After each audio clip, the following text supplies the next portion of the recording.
The Liturgy of the Hours is, truly, the voice of the bride herself, addressed to her bridegroom.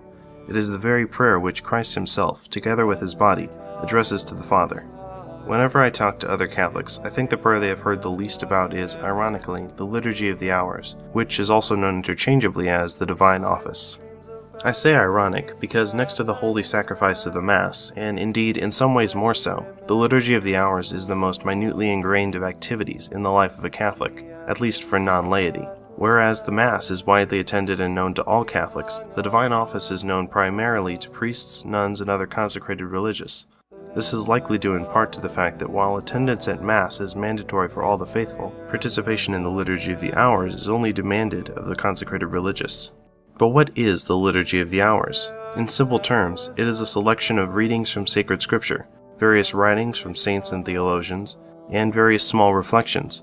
Additionally, as the name would suggest, the prayer is prayed throughout different hours of the day, and depending on the time of day, the specific version of the Divine Office is called either Matins, Lauds, Terce, Sext, None, Vespers, or Compline. Lauds is for morning, Terce is for the middle of the day, Compline for right before bed, and so forth.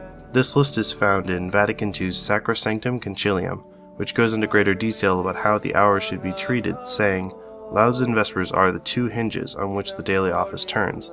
Hence, they are to be considered as the chief hours and are to be celebrated as such. It's easy for those who are not part of consecrated lives to assume that this prayer is exclusive to such groups. However, nothing is further from the truth. The Code of Canon Law says that those in married or single lives are earnestly invited to participate in the Liturgy of the Hours, and the Catechism of the Catholic Church states, the Liturgy of the Hours is intended to become the prayer of the whole people of God. The Divine Office is so highly regarded as a prayer by the Church that it is described almost as an extension of the Mass itself. The mystery of Christ, his incarnation and Passover, which we celebrate in the Eucharist, especially at the Sunday Assembly, permeates and transfigures the time of each day through the celebration of the Liturgy of the Hours, the Divine Office.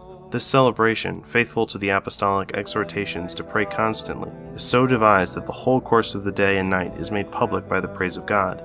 In this public prayer of the Church, the faithful, clergy, religious, and lay people, exercise the royal priesthood of the baptized, celebrated in the form approved by the Church.